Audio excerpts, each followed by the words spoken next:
பண்டைய காலங்களில் நம்மளோட முன்னோர்களால் கட்டப்பட்ட கட்டிடங்கள், ஓவியங்கள், சிற்பங்கள் இந்த மாதிரி எல்லா விஷயத்துலையும் ஏதாவது ஒரு விஷயத்தை இன்றைய கால டெக்னாலஜிக்காக இருக்கட்டும் ஏதாவது ஒரு விஷயத்துக்காக சொல்ல வருவாங்க அப்படிங்கிறது தான் ஒரு யதார்த்தமான உண்மை.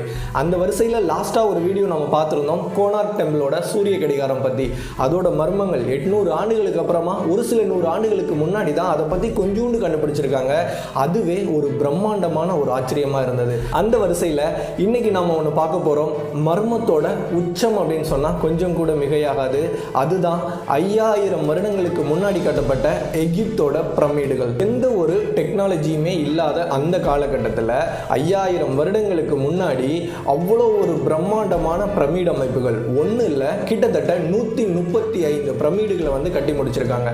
பிரமிடுகளை எதுக்காக கட்டுறாங்க அப்படின்னு எல்லாத்தையும் போய் கேட்டோம் அப்படின்னா அவங்க சொல்கிற காரணம் வந்து ரெண்டு தான். ஒன்று என்ன அப்படின்னா, ஏதாவது ஒரு மன்னர் புதுசாக வந்து எகிப்திய பாரம்பரியத்தில் ஆட்சிக்கு வந்தாங்க அப்படின்னா அவங்க வந்து ஒரு நினைவு சின்னமாக ஒரு மிகப்பெரிய பிரமிடை வந்து கட்டுவாங்களாம்.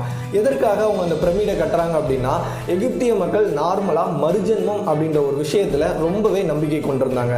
அது கூடவே மறுஜென்மத்தில் நாம் வாழணும் அப்படின்னா நம்மளோட உடல்களை வந்து பராமரிக்கிறது, பாதுகாக்கிறது, அதாவது இறப்புக்கு அப்புறமா ரொம்பவே முக்கியம் அப்படின்ட்டு அவங்க நம்பினாங்க. அதனால் அந்த மன்னர்கள், பாரோஸ் அப்படின்னு சொல்லுவாங்க, அந்த மன்னர்களோட உடல்களை பதப்படுத்தி பாதுகாக்கிறதுக்காக மட்டுமே அவ்வளோ ஒரு பிரம்மாண்டமான பிரமிடுகள் வந்து கட்டப்பட்டது அப்படின்னு சொல்கிறாங்க.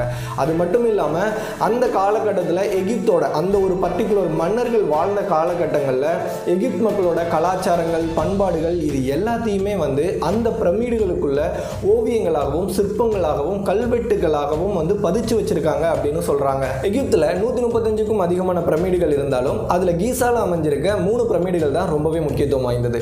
அதில் ஒன்று தான் நம்மளோட பழங்கால வரலாற்று சின்னங்களில், உலக அதிசயங்களில் ஒன்றா இருக்கிற கீசா பிரமிடு. அந்த கீசா பிரமிடை பார்த்தோம் அப்படின்னா 23 லட்சம் கற்களை வச்சு கட்டினதாக சொல்கிறாங்க. அதில் மேல் பகுதியில் பார்த்தீங்க அப்படின்னா சுண்ணாம்பு கல் வச்சு கட்டியிருக்காங்க. அந்த ஒவ்வொரு கற்களும் பார்த்தீங்க அப்படின்னா செவ்வக வடிவில் இருக்கும். 2லிருந்து 30 டன் வரைக்கும் எடை இருக்கும் அப்படின்னு சொல்கிறாங்க.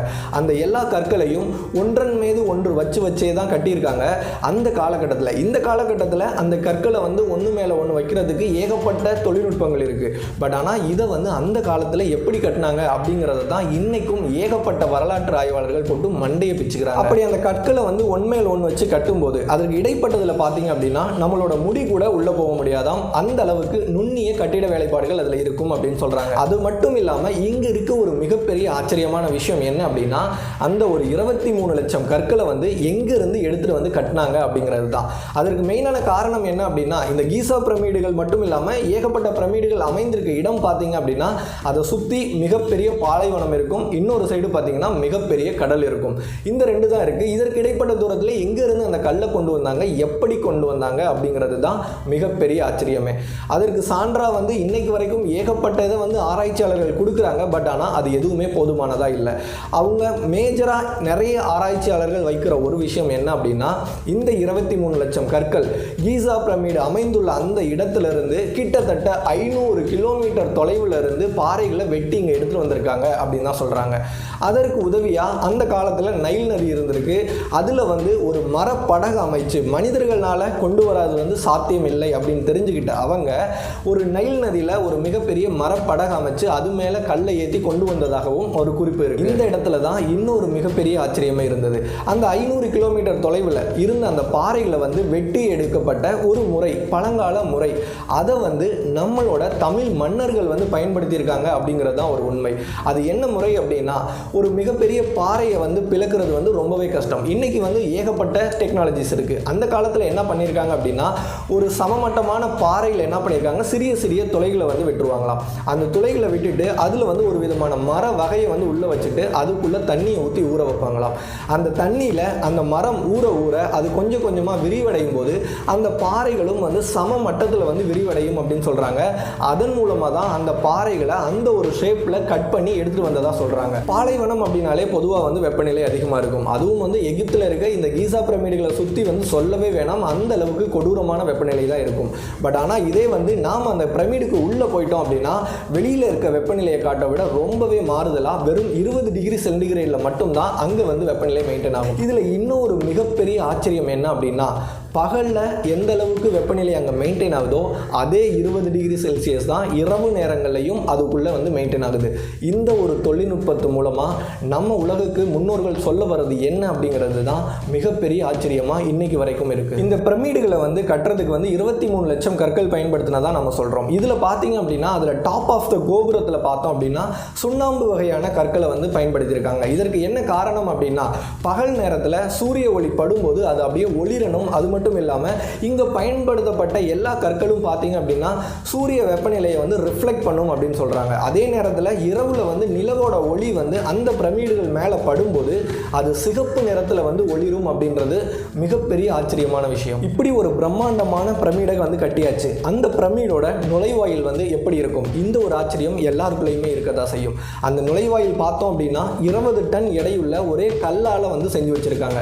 இதில் இன்னொரு முக்கியமான விஷயம் என்ன அப்படின்னா அந்த ஒரு கதவை உள்ளுக்குள்ள இருந்து நம்ம திறந்தோம் அப்படின்னா ஒற்றை கையாலேயே வந்து ஈஸியாக திறந்துடலாம். ஆனால் இதே வந்து நம்ம வெளியில இருந்து அந்த கதவை வந்து திறக்கிறதுக்கு முற்பட்டோம் அப்படின்னா அது மிகப்பெரிய கடினமான செயல் அப்படின்னு சொல்றாங்க. ஓரியன் பெல்ட் அப்படிங்கிற ஒரு நட்சத்திர குடும்பத்தை பற்றி நம்ம எல்லாருமே கேள்விப்பட்டிருப்போம். அது என்ன அப்படின்னா பூமியிலேருந்து மேலே பார்க்கும்போது ஒரு 3 நட்சத்திரங்கள் வந்து அருகில் வந்து ஒரு பர்டிகுலர் டைமில் வந்து நம்ம கண்களுக்கு வந்து தென்படும். அந்த டைமில் அந்த 3 நட்சத்திரங்களுக்கு எக்ஸாக்டாக பேரலாக கீழே பார்த்தோம் அப்படின்னா கீழே 3 பிரமிடுகள் இருக்குது. அதுதான் கீசால் அமைஞ்சிருக்க அந்த பிரமிடுகள். அந்த எகிப்து பிரமிடுகளை பற்றி இப்படி நம்ம ஆயிரக்கணக்கான மர்மமான விஷயங்களை வந்து சொல்லிக்கிட்டே போகலாம்.